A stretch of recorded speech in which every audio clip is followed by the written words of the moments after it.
I stand in the center of my living room, the soft glow of fairy lights tracing golden threads across the exposed brick walls I spent weeks restoring, brick by painstaking brick. The air hums with laughter, the clink of glasses, the warmth of a celebration I've earned. Vintage, wallpaper, scraps, salvaged from a flea market and stitched into a banner. Catch the light above the mantel. Happy birthday, Soleil. 30 years old today, and this space, my space, feels like a crown I've forged from sweat and dreams. The hardwood floors gleam underfoot, each plank sanded by my hands, stained a deep walnut that still lingers faintly in the air. Friends and family mill about, their voices weaving a tapestry of joy. Ethan, my brother, all sharp edges and quiet strength at 32, leans against the restored crown molding, his dark eyes scanning the room. He'd whistled when he first saw it finished, a rare crack in his stoic armor, and I'd felt a flicker of pride I hadn't known I needed.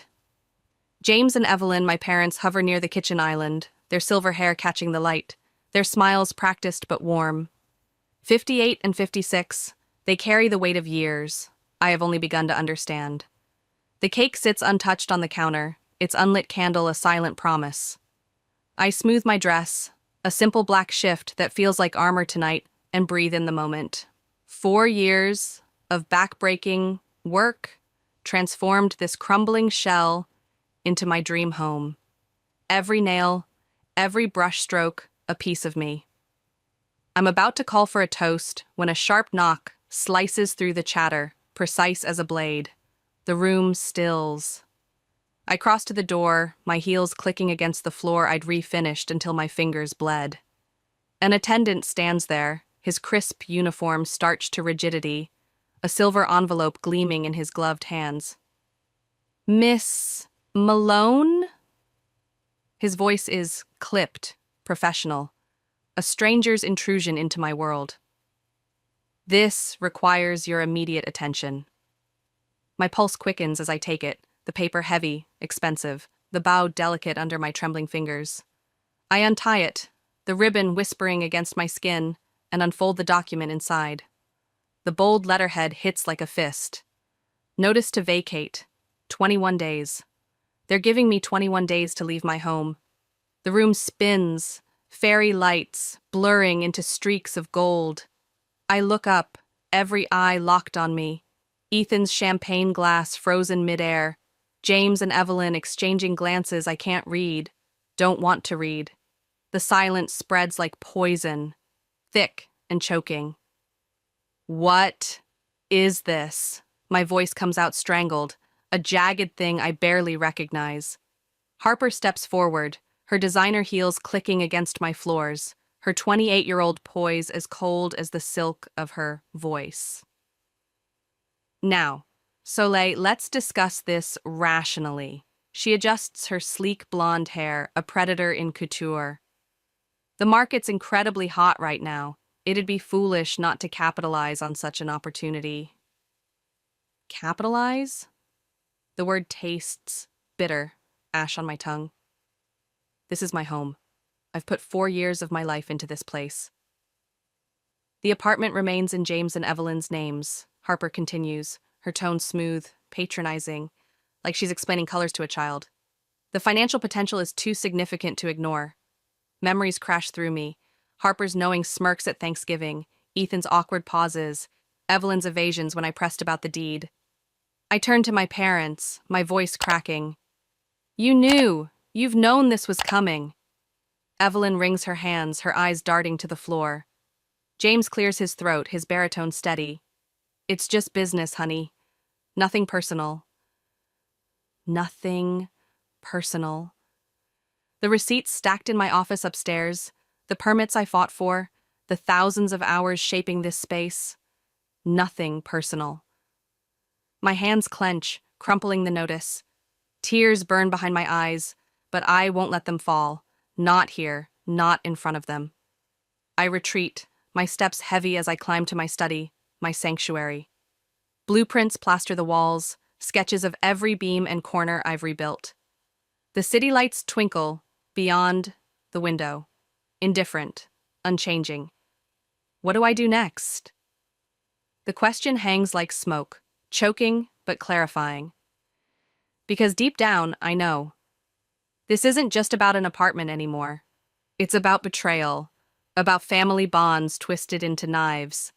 And I'm done being their prey. The study door clicks shut behind me, sealing out the murmur of the party below. My desk lamp casts a soft glow across the chaos I've spread. Permits, contractor agreements, material receipts. 4 years of dreams crystallized in paper and ink. The city hums beyond the glass, a distant pulse against the storm in my chest. I run my fingers along the edge of my grandmother's silver locket, its familiar weight a lifeline as I sit, the chair creaking under me. Harper's voice echoes in my skull. The financial potential is too significant, and I grab the latest building permit, its edges crisp. Something's off. The signature doesn't match the others, a subtle slant I'd never noticed. I pull my phone, swipe to a photo of the original document. My stomach lurches. The dates are wrong, backdated 3 months, but I filed this 6 weeks ago. No, no, no, I mutter, diving into the stack. More inconsistencies surface like cracks in ice. Notary stamps with mismatched dates, permit applications with altered clauses, contract drafts that shouldn't exist. Each discovery lands like a blow, forming a pattern I can't unsee. Harper hasn't just planned this eviction, she's orchestrated it for months, manipulating documents, forging my work. Her perfectly manicured fingerprints smear every lie. A soft knock jolts me. Ethan stands in the doorway, his tall frame casting a long shadow across my blueprints. At 32, he's always been the steady one, but tonight his face is drawn, guilty, his dark hair disheveled. Can we talk? His voice cracks, a fracture in his usual calm. I gesture to the chair across my desk, my throat too tight to speak. He sits, eyes fixed on his hands. I should have told you sooner, he begins, words tumbling out. At Mom and Dad's anniversary party last month, I overheard something. My heart pounds as he describes it. Harper and Grayson Holt, 40, CEO of Pinnacle Real Estate, tucked in Dad's study. Their voices slipped through the cracked door. Harper's smooth confidence, Grayson's calculated interest. She was laying out the plan, Ethan says, running a hand through his hair. Market values, profit margins, a quick sale. She made it sound so clinical, like she wasn't destroying your home. And you said nothing? My voice shakes, anger flaring. I convinced myself it wasn't real, he whispers. That Harper was just dreaming big, like always. But then I saw her with Mom and Dad, planting doubts, playing on their fears about the market. I turn to my evidence, seeing it anew. Email threads pile up on my laptop. Harper to Grayson, each one crafted to exploit our family. To James, she dangled market volatility. To Evelyn, retirement security, preying on her lifelong worries. 3 months of systematic betrayal, time-stamped in black and white. Look at this, I say, pulling up a chain. She's been feeding Grayson our finances for weeks. Guest lists, renovation budgets, Mom and Dad's plans. Ethan's face pales. She's not just selling the apartment, I say, my voice steel now. She's selling us out. I grip the locket tighter, its edges biting into my palm. Harper thinks I'll break quietly, vanish with dignity. She's about to learn how wrong she is. Every email, every forged permit, every suspicious glance, I've documented it all. Her treachery ends here. The Sterling Plaza Hotel's Rosewood Banquet Hall shimmers under crystal chandeliers, their prisms dancing across silk dresses and tailored suits like scattered promises. I weave through the crowd, my heels sinking into the thick carpet, each step measured, deliberate. Tonight's engagement party, Harper and Grayson's crowning glory, feels like a stage set for their triumph, but I'm here to rewrite the script. My reflection flickers in a gilded mirror, structured black blazer, hair swept into an elegant chignon, grandmother's silver locket gleaming at my throat. At 30, I'm no longer the naive dreamer they betrayed. I slip away from the glittering throng, the murmur of polite laughter fading as I enter a private lounge. The leather chair creaks as I sink into it, my laptop humming to life under my steady hands. Harper's corporate account archives load, a digital vault of her lies.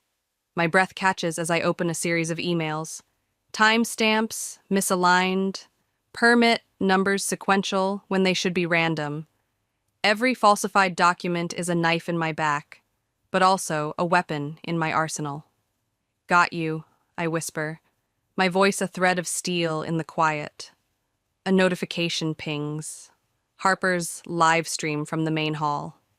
I slip in earbuds, her honeyed voice oozing through. Of course, we're deeply concerned about the integrity of the renovations. Community safety comes first. My fingers curl into fists. My permits are spotless. I spent months perfecting them. But there, on her feed, doctored inspection reports cast shadows on my work, leaked with surgical precision.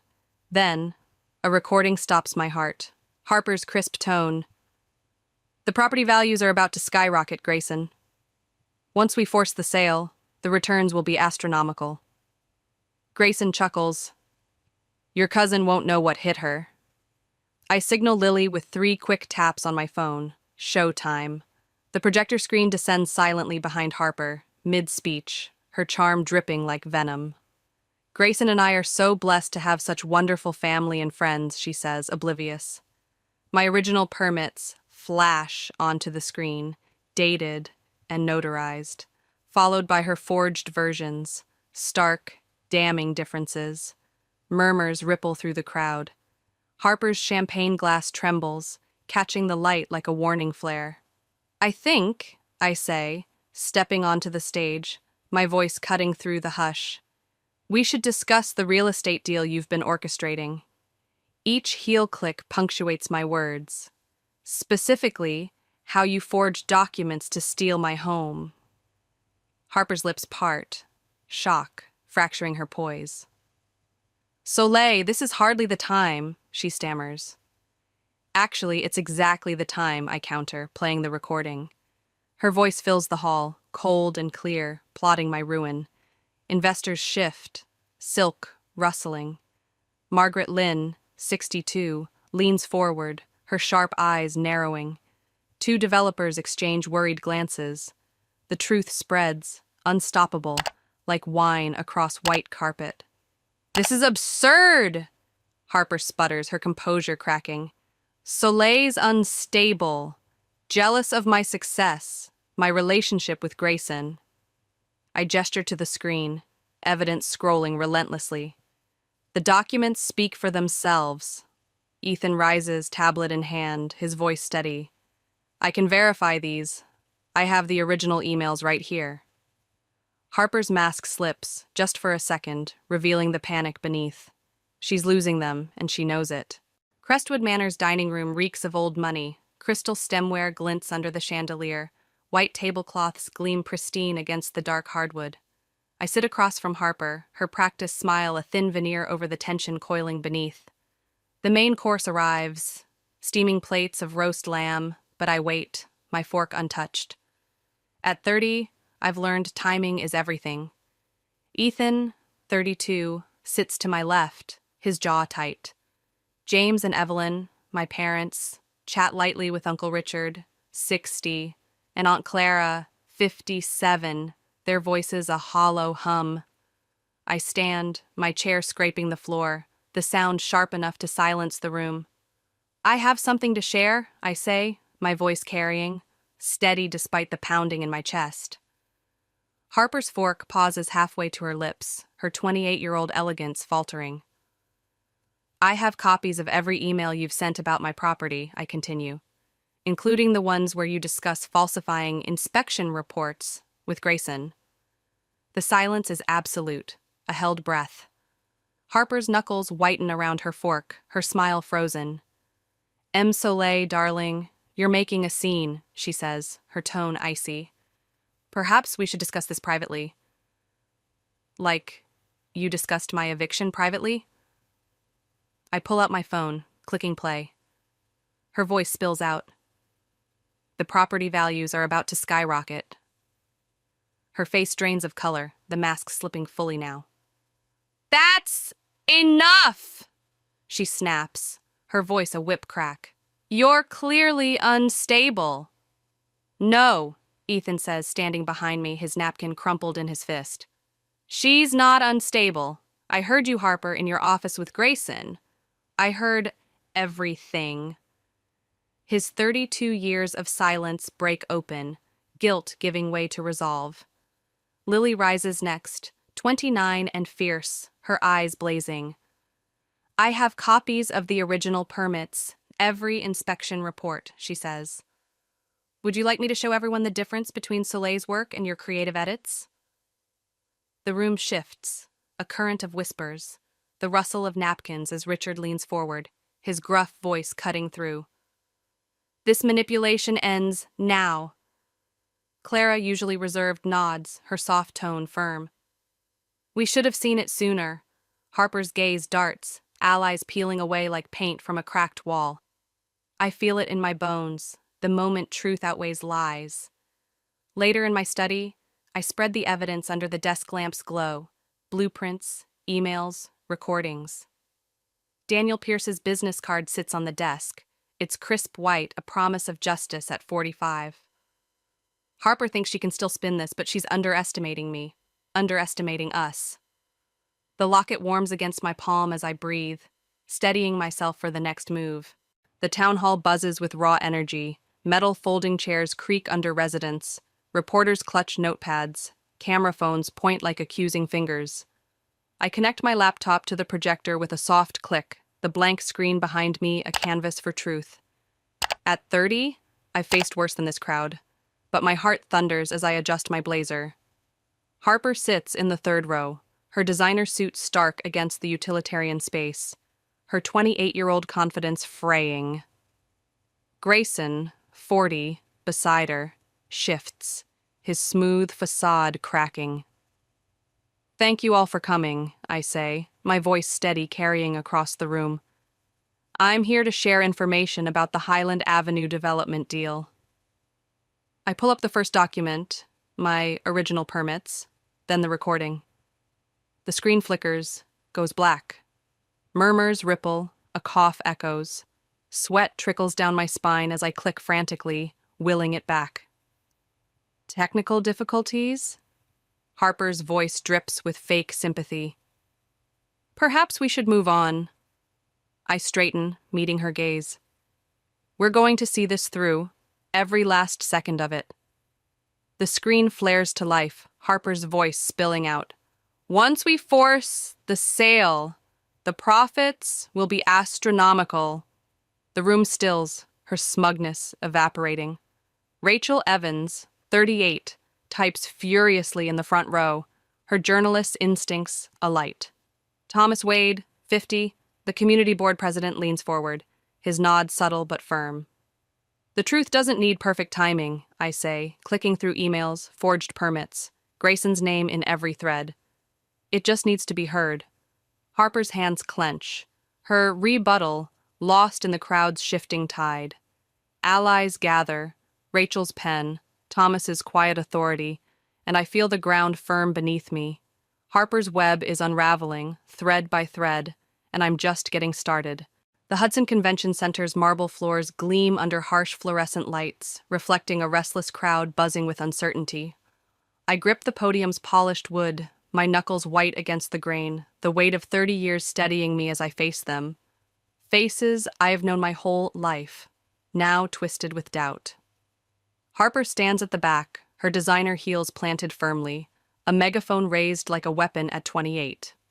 My legal team from Harrison and Yale will be filing immediate action, she announces, her voice amplified, distorted. Anyone supporting Soleil's fraudulent claims will face severe consequences. My tablet chimes, notifications flooding the screen, doctored images, altered receipts, fabricated permits painting my 4 years of work as a lie.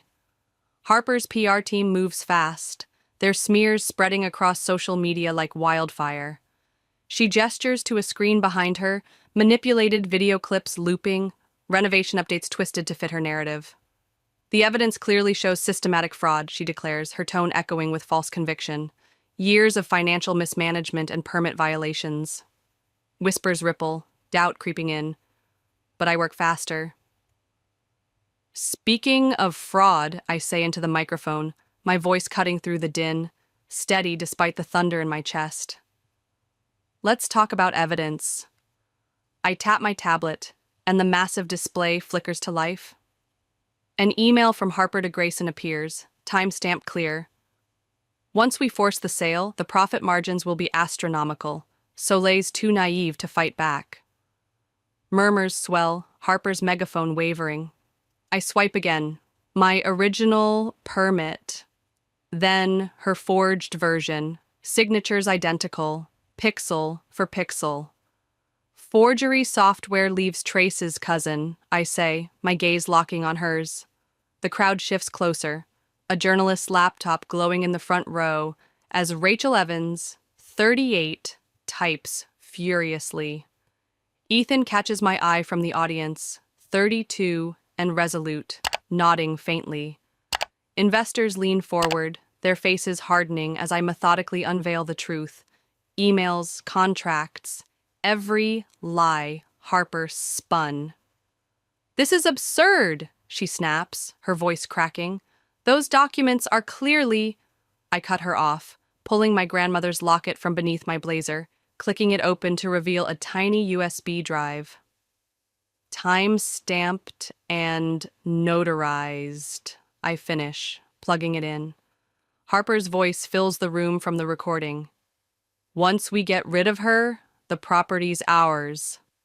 The megaphone slips from her fingers, clattering against marble, the sound echoing through the stunned silence. I reach into my pocket, withdrawing Daniel Pierce's business card, its crisp white stark against my sleeve. At 45, his reputation for fraud cases is my ace. I hold it up, letting it fall face up on the podium, a declaration of war in letterhead. The formal lawsuit will be filed today, I announce. Anyone involved has 24 hours to come forward voluntarily. The power shifts, a tangible current. Grayson, 40, steps away from Harper, his phone already at his ear, his smooth voice clipped. Withdraw immediately, reputation risk, can't be associated. Uncle Richard, 60, rises, his gruff voice booming. This manipulation ends now.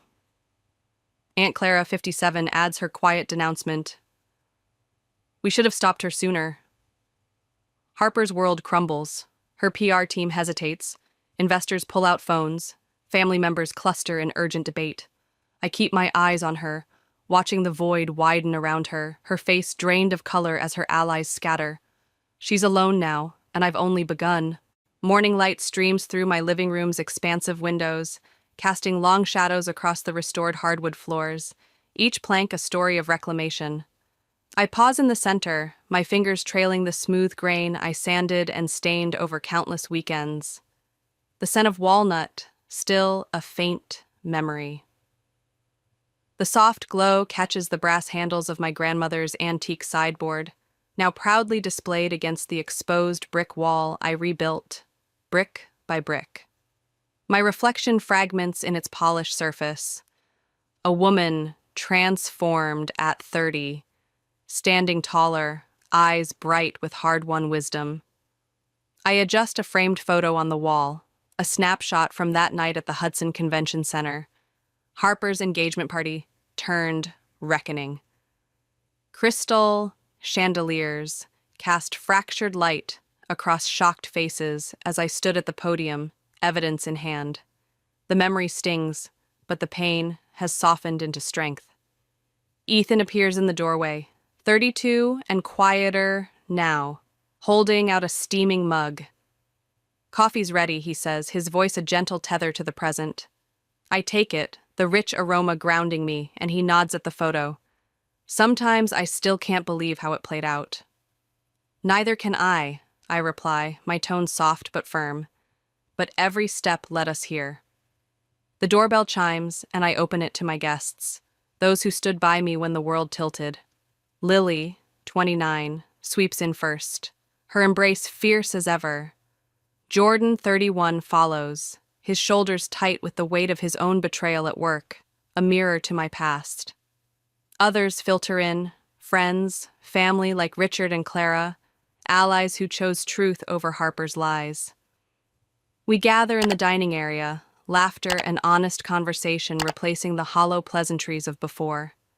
Soft jazz spins from the vintage record player, another restoration project that paid off in ways I hadn't expected. The music mingles with clinking glasses, weaving a symphony of healing. I find Jordan by the window, his gaze distant.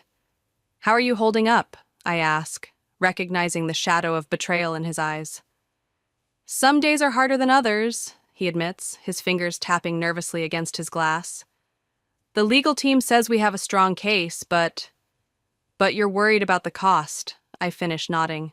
"The sleepless nights, the second-guessing." He meets my eyes, a silent understanding passing between us. My phone buzzes, a new email catching my attention amid the warmth. A whistleblower, anonymous, with a subject line that stops my breath. Harper's scheme, just the tip of the iceberg. I stare at it, the room's joy fading into the background. This isn't over, not yet. The locket warms against my chest, a reminder of what I've fought for, what I'll keep fighting for. The convention center lies hushed now, its lights dimming as the last echoes of chaos fade.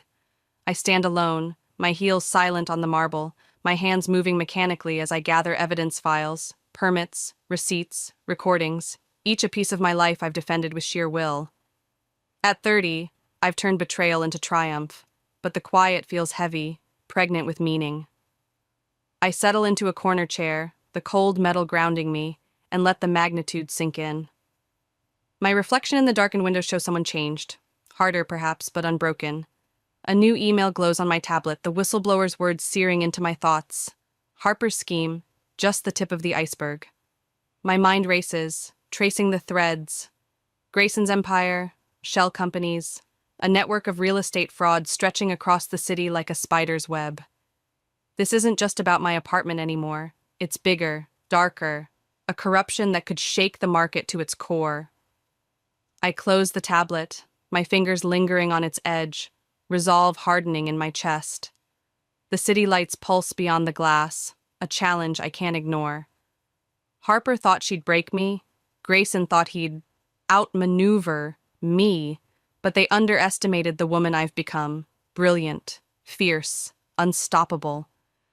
The locket rests warm against my skin, its weight a promise to my grandmother, to myself. Some battles end with victory, others birth new wars. And this, quiet, isn't an ending. It's a prelude. I stand, my blazer crisp against my frame, and tuck the tablet under my arm. The whistleblower's hint burns, a spark waiting to ignite. "Some say revenge is best served cold," I murmur, my voice steady in the stillness. But I've learned it's best served with irrefutable evidence and perfect timing. The words hang like a vow, the city's hum answering back. I step toward the exit, the click of my heels a drumbeat, ready for what's next.